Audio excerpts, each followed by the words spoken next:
So hello guys, ये है मेरा 50 डे चैलेंज का डे 22। यहाँ पे मैं सो के उठ के आई, रही मेरा मामी का लड़का है। मैंने कहा मैं तुझे शॉर्ट्स में शूट कर रही हूँ। कह रहा नहीं दीदी मत करो।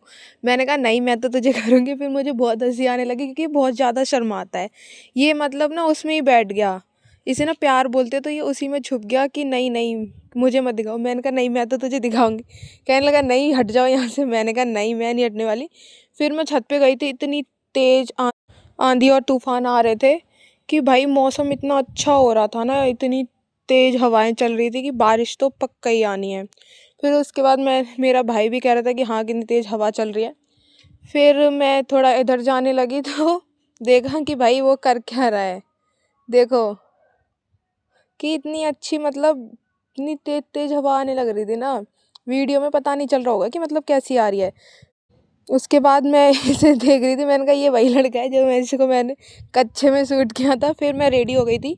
आज मतलब अपनी मामी की लड़की की जो दोस्त है, हम उसके घर जाने वाले हैं, जो गांव 2 गांव छोड़ के है। फिर हम उसके घर पहुंच रहे थे। मैंने कहा दीदी कहीं आप उसका घर भूल तो नहीं गई हो। दीदी ने कहा कि नहीं भाई, हवा तो लेकिन वहाँ भी चल रही। दीदी कह रही है नहीं नहीं नहीं भूली मैं। मैंने कहा नहीं भूल गई। कह रहे नहीं ऐसा कुछ नहीं है।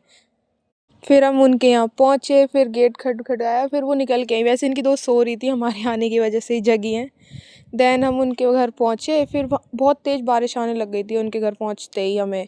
ये उनकी दोस्त हैं जिनके घर हम मिलने गए थे। भाई वहाँ जाके इतना अच्छा ट्रीटमेंट मिल रहा था, गाजर का हलवा, चाय वाय सब मस्त। फिर उसके बाद भैया आ गए थे लेने के लिए। फिर मुझे इतनी खुशी हो रही थी, मैंने कहा यहाँ से नहीं जाना पड़ेगा वैसे। फिर भैया आने के बाद हम निकल गए। That's all. Thank you for watching video. Like करो, सब्सक्राइब करो।